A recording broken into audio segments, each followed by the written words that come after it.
Olá, amigos do Capital Projects Podcast. Estamos aqui iniciando mais uma série especial, dessa vez gravada diretamente do Seminário Internacional de Gestão de Projetos do PMI São Paulo.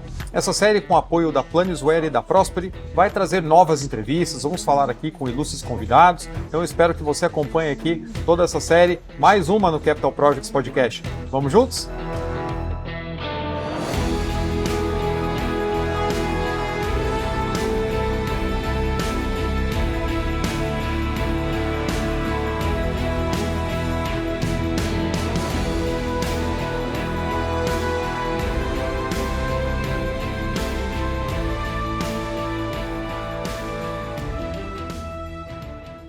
Seguindo aqui a nossa série de entrevistas diretamente do Seminário Internacional de Gerenciamento de Projetos, o PMI São Paulo, com apoio da Planisware, eu tenho o prazer de receber o Paulo Sérgio de Camargo. A gente vai falar sobre consciência situacional no gerenciamento de projetos. O Paulo Sérgio de Camargo é palestrante internacional, mestre especialista em neurociências do comportamento humano. Ele é consultor de empresas nacionais e multinacionais, palestrante internacional e membro de honra da Sociedade Espanhola de Grafologia. Também é membro de honra da Sociedade Mexicana de Grafologia e é o grafólogo com o maior número de livros publicados a respeito de grafologia no continente. Paulo Sérgio, seja muito bem-vindo ao Capital Projects Podcast. É um prazer aqui falar com vocês e falar para o seu público, né? Vamos ver se nós conseguimos esclarecer o que é consciência situacional. Pois é, estou bastante curioso sobre o assunto. Você vai ter a sua palestra em alguns momentos aqui dentro do evento. Então vamos começar pela base, né? O que é consciência situacional? Antes de falar sobre consciência situacional, eu gosto de falar que eu ministro vários cursos e várias palestras. Uma palestra é a linguagem corporal do amor, que eu sou especialista em linguagem corporal. Quando eu termino essa palestra, as mulheres dizem, meu marido precisa saber disso. Ministro palestras de liderança e linguagem corporal. Os líderes, quem não é líder ou quem é líder, termina a palestra e diz, realmente vai alavancar o meu processo de liderança. Subir 2 degraus em liderança nesse seminário de 8 horas. E por aí vai. E aí eu falo para as pessoas que perguntam, qual o seu curso mais importante? Sua palestra mais importante? Eu falo consciência situacional. E começo a conversar. Daqui 2 minutos, como é mesmo esse seu curso de consciência, o quê? As pessoas não guardam o nome. Mas esse curso, essa palestra que é de consciência situacional, é algo, entre parênteses, novo no meio empresarial. Começa a consciência situacional na Primeira Guerra Mundial. Porque na Primeira Guerra Mundial você tinha, vamos dizer, praticamente um vetor bidimensional, que era o plano. A guerra era...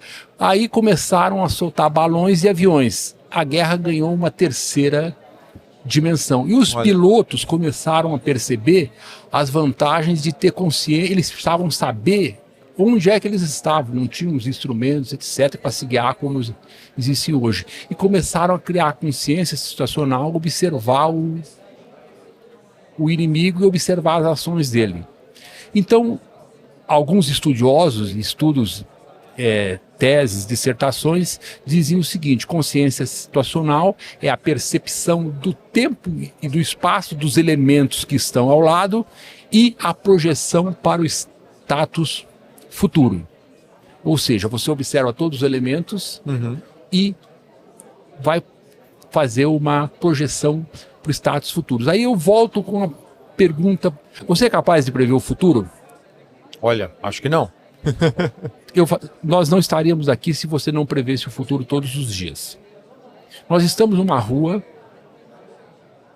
vem vindo um carro a 50, 60 metros, você sabe onde olha para o carro, você sabe onde o carro vai estar daqui a 10 segundos. Se atravessa ou não atravessa a rua. 10 segundos é o quê? É futuro? É futuro. Um bombeiro, ao apagar um incêndio, numa situação de incêndio, um militar em combate, um motorista dirigindo numa estrada.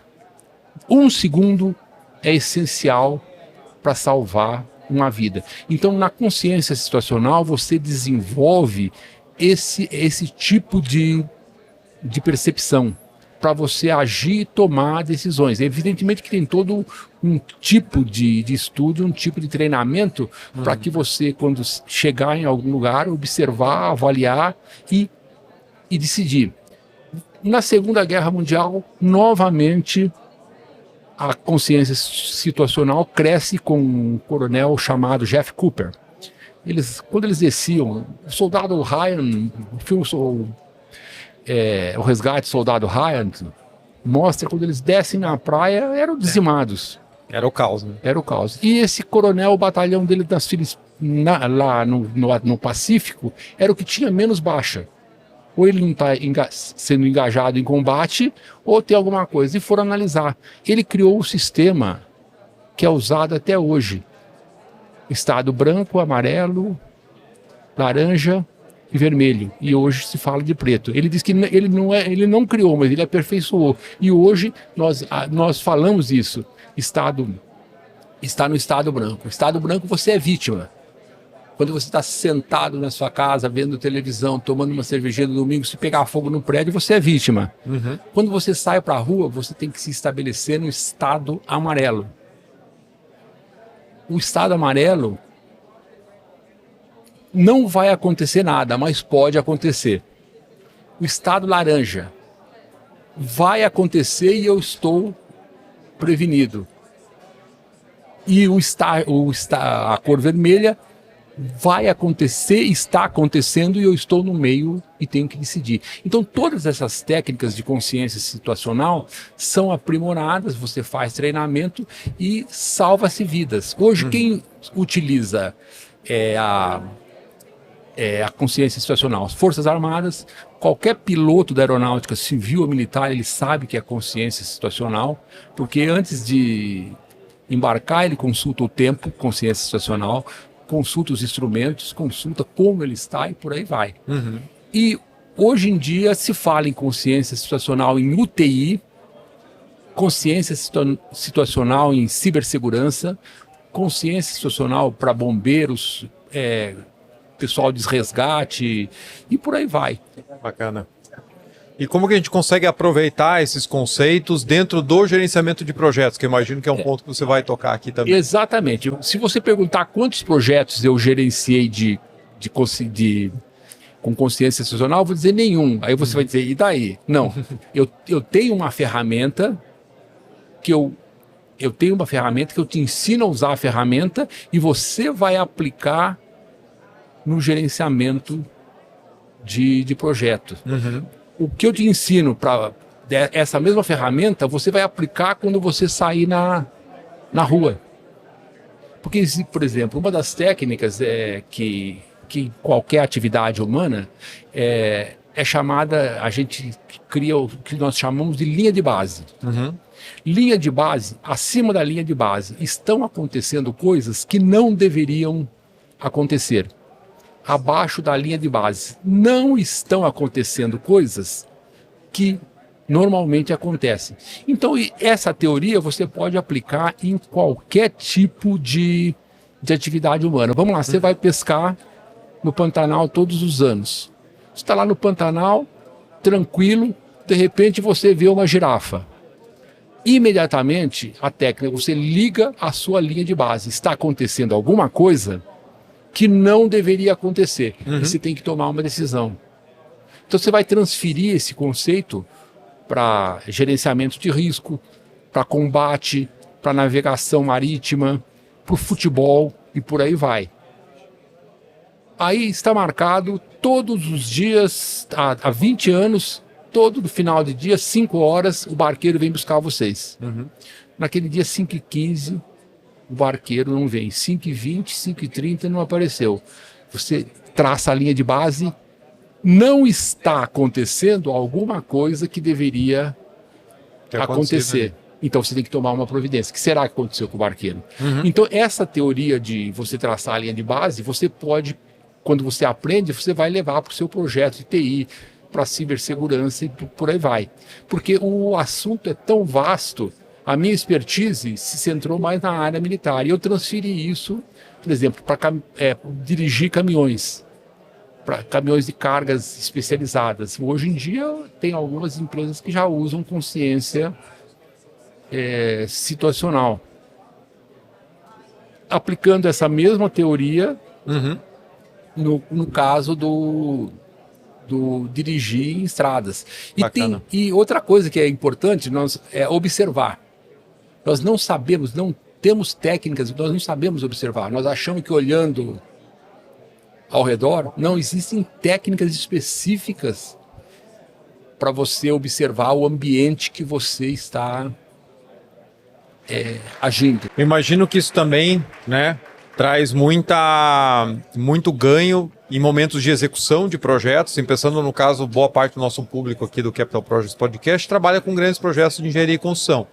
Você tem tarefas ali críticas com uma certa frequência. Você está içando uma parte da estrutura, você tem pessoas trabalhando numa frente de serviço que pode ter interferência com outra, no sentido até mesmo de segurança, né? E os profissionais, às vezes, estão ali nas suas rotinas, coletando os dados de sempre e deixam de se atentar a um aspecto mais amplo. Às vezes, só porque não traça, estão acontecendo coisas que deveriam acontecer, essa técnica de linha de base. Eu conto sempre uma história de consciência situacional, de projetos, que é a Ópera de Sydney. Quem conhece, eles planejaram para terminar em tantos anos, fizeram gastaram muitas vezes mais, porque não observaram as técnicas de consciência situacional e a própria o gerenciamento. Existe uma lei que agora me fugiu o nome do inventor, que todo projeto vai demorar 40% a mais do que o planejado.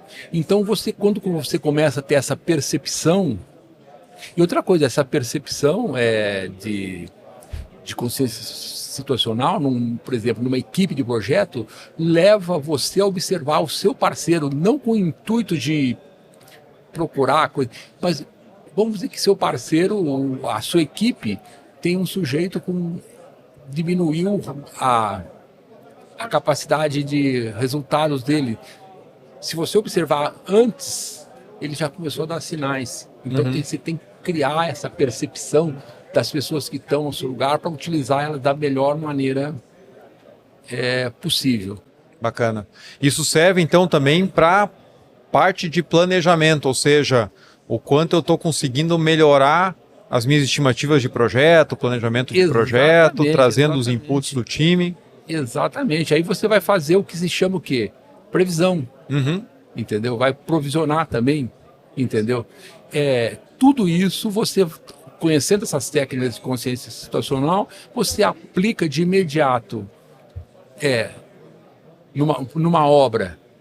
Numa obra, você vai visitar uma obra, tem o pessoal que é especialista em risco. Sim. Para evitar risco. Mas esse pessoal especialista em risco não conhece consciência situacional. Se eles conhecessem consciência situacional, haveria uma conexão muito maior, os resultados muito mais efetivos.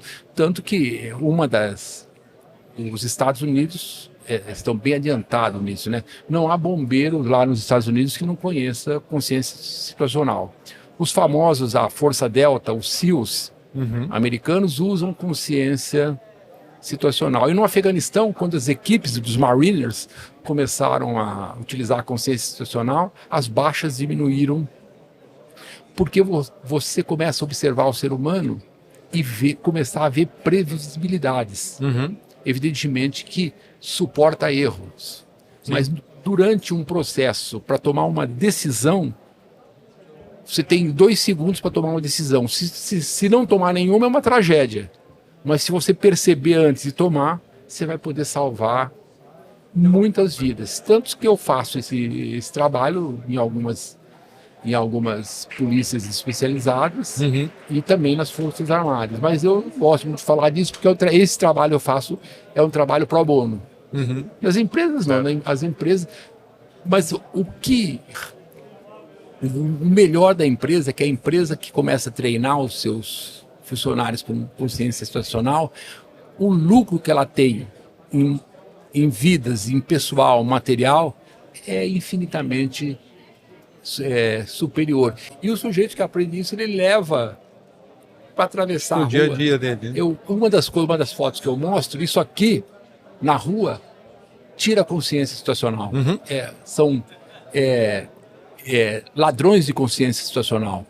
Porque escutar um movimento ali, um barulho lá. Então, quando eu vejo o jovem com o fone de ouvido, é terrível. Por quê? Ele vai se acidentar muito mais do que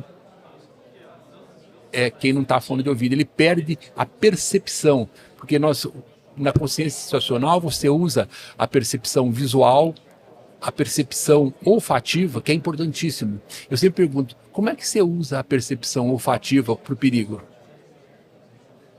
É muito fácil. Vazamento de gás. Um cheiro estranho. Quando você vê um odor diferente, você imediatamente traça aquela...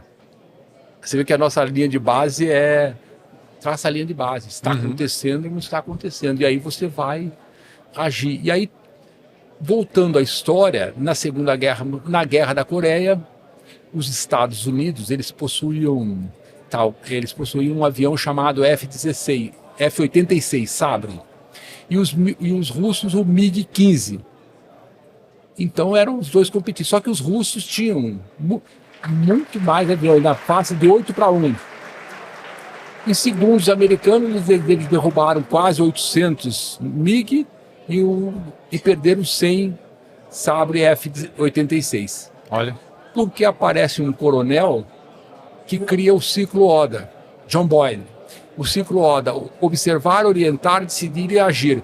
A esquadrilha dele, antes de entrar e se enganjar em combate, observei, me orientei para onde eu vou, decido e ajo.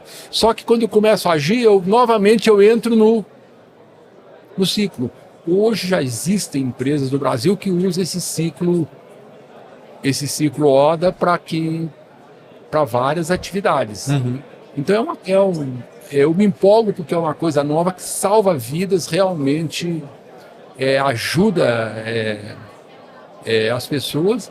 E quer dizer, é um negócio muito estranho. Uma vida tem preço? Não. Tem. Infelizmente, simbolicamente, uma vida não tem preço, mas uma vida para uma empresa tem, porque ela treinou o funcionário durante 30 anos. O funcionário é um multiplicador de conceitos, entendeu? É um funcionário que traz lucro, satisfação para as empresas, para a empresa, entendeu? O falecimento dele vai ter um custo. Tem um custo. Filosoficamente, nós sabemos que uma vida não tem preço, mas uma vida, tecnicamente, tem preço. Isso é tomada de consciência institucional. Por isso nós precisamos preservar o nosso funcionário de todas as maneiras possíveis. Evidentemente que não vamos entrar na filosofia aí do que de uma vida, não sei o que lá, mas é importante que quando você preserva vidas por uma técnica que eu digo que é difícil de conseguir e fácil de perder, porque você tem que treinar todos os dias. Tá na tomada 220 todos os dias. E isso ajuda na formação de times também, como você falou, você tem dado muito treinamento para empresas, e se você vê que as pessoas ali estão conseguindo enxergar o mesmo objetivo, os mesmos riscos, e estão mais conscientes em relação às opiniões dos outros, isso funciona também? Isso, aí você já tocou num assunto que é praticamente uma discussão que surgiu nos últimos anos nos grupos e nos trabalhos, é consciência situacional coletiva. Porque hoje em dia se faz uma equipe que vai analisar o que está acontecendo, né? Começou nos jogos de guerra. E a consciência situacional coletiva, alguns autores afirmam que sim, existe. Você cria uma consciência entre todos os membros da sua equipe e eles passam a agir de acordo com aquela consciência situacional coletiva. Outros dizem que não, que é difícil, que é complicado, mas é algo relativamente novo. São os estudos novos que estão surgindo aí. Eu, pessoalmente, acredito sim que uma equipe bem treinada começa a ter consciência situacional coletiva. E outra coisa de consciência situacional é que você precisa se aprofundar e estudar em várias áreas. Por exemplo, você vai montar uma equipe. Você prefere ter uma equipe de 10 gênios ou uma equipe de 7 gênios, 2 mais ou menos e um mequetrefe? Depende, né? É melhor ter uma equipe mais diversa, eu pelo menos sempre preferi, né? Você tem complementariedade. É que você tem uma percepção, já tem uma percepção. Se você colocar uma equipe os estudos mostram, uma equipe de 10 gênios, vai ter problema. Vai. Se você colocar uma equipe de 6, aí eu estou falando hipoteticamente. De padaria 6, 7 gênios, 2 mais ou menos e um abaixo, esse um vai fazer questionamentos que os outros não fariam. E aí essa equipe, a tendência era render melhor que a outra. E aí você, na consciência institucional, você começa a treinar a sua equipe com várias outras técnicas, por exemplo, de linguagem corporal, entendeu? Hoje se fala muito a equipe criar empatia nas equipes. Pois é. E quando se fala em criar empatia, não existe fórmula mágica para criar empatia, mas sim existem fórmulas para você criar empatia. E uma dessas fórmulas é você reconhecer a emoção do outro. Eu tenho que falar do meu trabalho, eu não gosto de ser personalista, não, claro. Mas o que acontece muito da técnica que eu desenvolvi antes de ter consciência situacional é a percepção do tempo no espaço, dos elementos do tempo no espaço, entendeu? Conceitual o que está fazendo e tomar uma decisão. Mas antes disso, se você entrar num site, em bons sites, diga-se de passagem, de vários países do mundo, aí eles falam de consciência situacional excelente. Só que poucos falam de consciência situacional do que ocorre no seu corpo.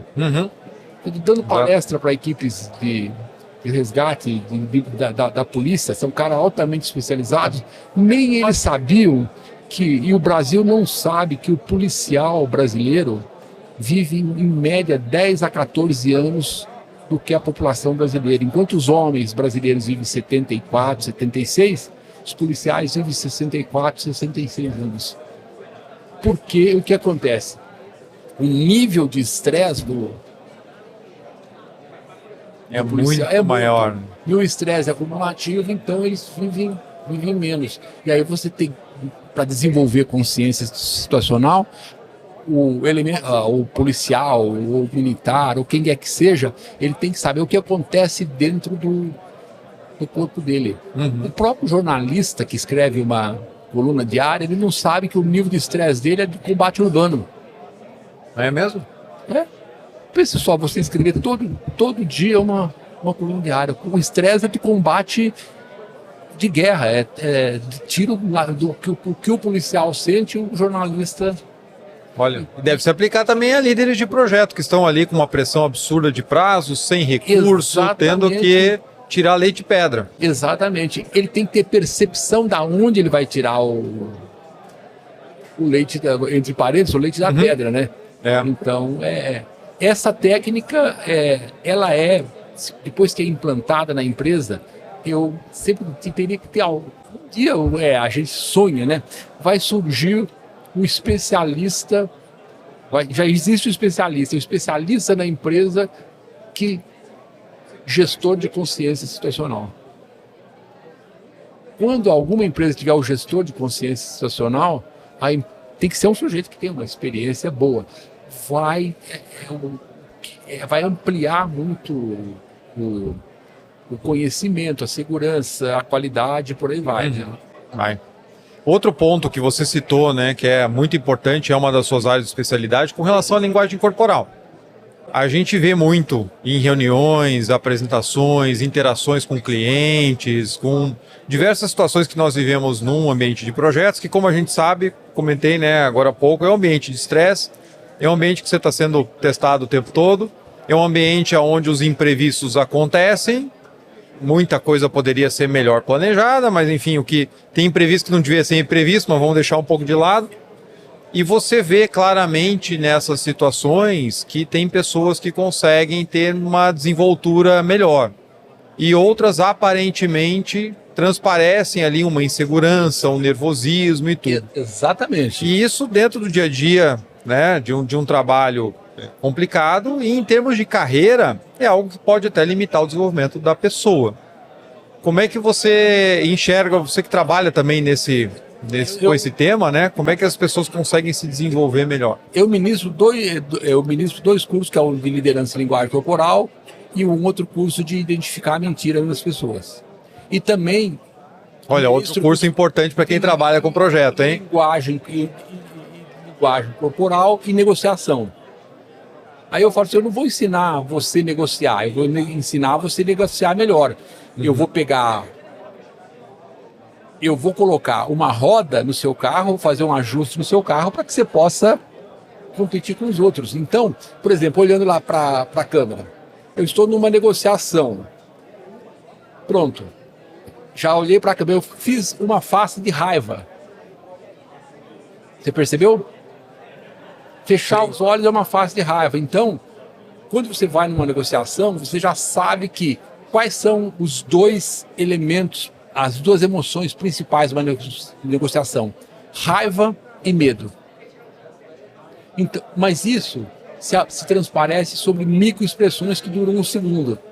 Então, o sujeito que fez... muita gente não vai nem perceber. Não vai perceber. Tem um outro detalhe, eu estou falando alguma coisa para você e aparece uma ruga aqui vertical, é chamada ruga de dificuldade. O que eu estou dizendo para você causa dificuldade a mim. Se você está falando alguma coisa para mim, de repente eu percebo e faço essa ruga, o que você diz causa dificuldades. Então, conhecendo essas técnicas, eu vou saber manejar melhor a negociação. E a posição das mesas define quem vai falar mais, quem vai falar menos. Você já sabe, pela postura da mão, a pessoa colocou a mão na mesa, eu domino essa mesa. Se você vê algumas fotos aqui, alguns líderes colocam a mão para baixo da mesa. É insegurança. Na hora de falar com os polegares para cima. Essas técnicas você precisa treinar. Hoje em dia no Brasil, eu falo assim, cada um faz o que quer, existe muita linguagem corporal e entretenimento. Entretenimento virou. Não existe esse treinamento específico para o líder. E tem outro detalhe, às vezes o líder também, alguns líderes são reticentes, eles acham que sabem tudo. Então, mas depois que a pessoa realiza o treinamento, realmente o resultado é muito bom. É muito bom. Mas antes você precisa convencer quem vai fazer esse treinamento,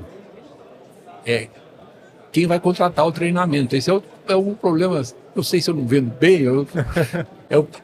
Há uns anos atrás, eu fiz um treinamento numa multinacional francesa.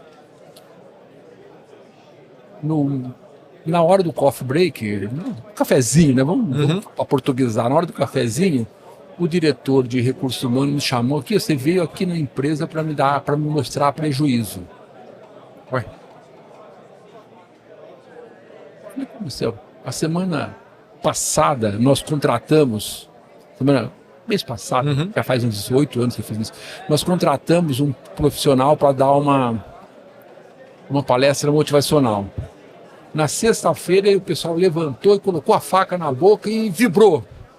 Na segunda-feira estava todo mundo e nós pagamos ele 4 vezes mais do que você deu em meia hora que nós vamos usar o resto da vida.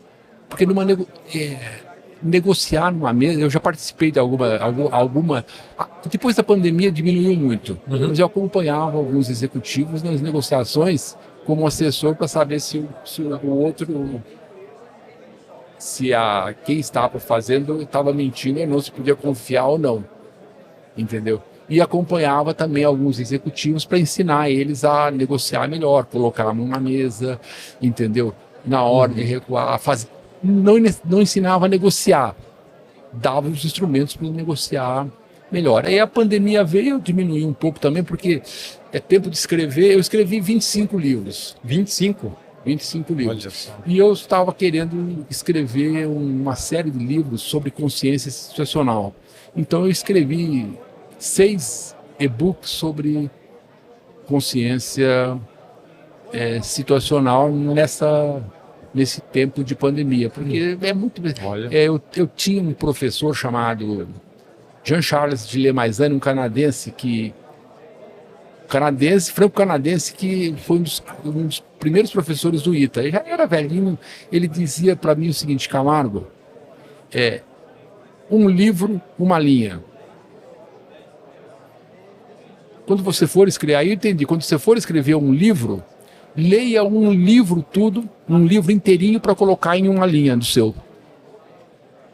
Aí o seu livro vai ser consistente. Então, demora às vezes para pesquisar, então diminuir a quantidade na pandemia de palestras, de cursos, né? Agora começamos a voltar. Se há 2 anos você me convidasse para fazer essa palestra, eu ia dizer que estava com dificuldades para me locomover, porque estava altamente focado e concentrado em escrever esses 6 livros de consciência situacional, 6 e-books.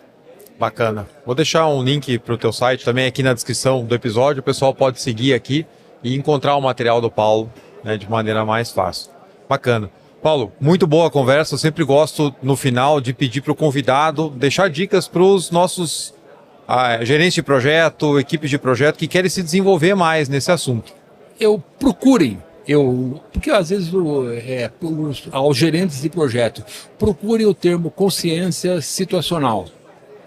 Ou situational awareness, no meu inglês macarrônico, né? Situational awareness. Que vocês vão encontrar muita coisa. Inclusive sites que vendem. O inglês, ele tem, principalmente o americano, ele tem 2 vertentes. Uma que é comercial e a outra que é mais científica. Existem excelentes sites que vendem cursos de consciência situacional, ele pode ler artigos de consciência situacional que vai começar, ele vai de imediato. Se o sujeito já é gerente de projetos, é que ele já tem uma vivência. Sim. A hora que ele lê a consciência situacional, ele vai encaixar tudo aquilo no trabalho dele de imediato. Isso eu aposto 2 palitos de fósforo para ter certeza. Então, aos gerentes, procurem estudar a consciência situacional, linguagem corporal, e que é um mundo, realmente são ferramentas que agregam de imediato, e o custo-benefício, eu sou suspeito para dizer, mas o custo-benefício é altíssimo. E muito obrigado a você pela oportunidade de falar sobre consciência situacional, de transmitir um pouco desse conhecimento e dizer que a consciência situacional, antes de tudo, ele melhora e salva nossas vidas. Isso é importante. Paulo, muito obrigado pela sua participação aqui no Capital Project Podcast. Eu que agradeço. Um grande abraço e até a próxima.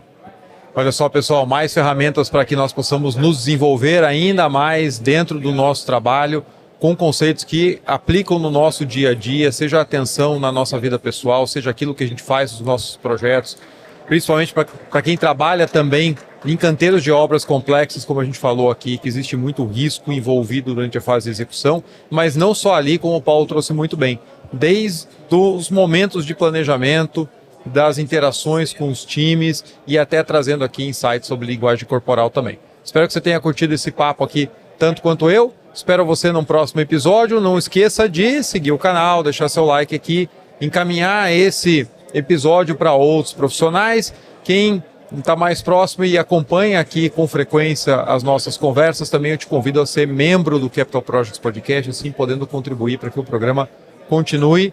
E eu vejo você no próximo episódio aqui, gravado diretamente do Seminário Internacional de Gerenciamento de Projetos do PMI São Paulo, com o apoio da Prosper Planisware. Vamos juntos?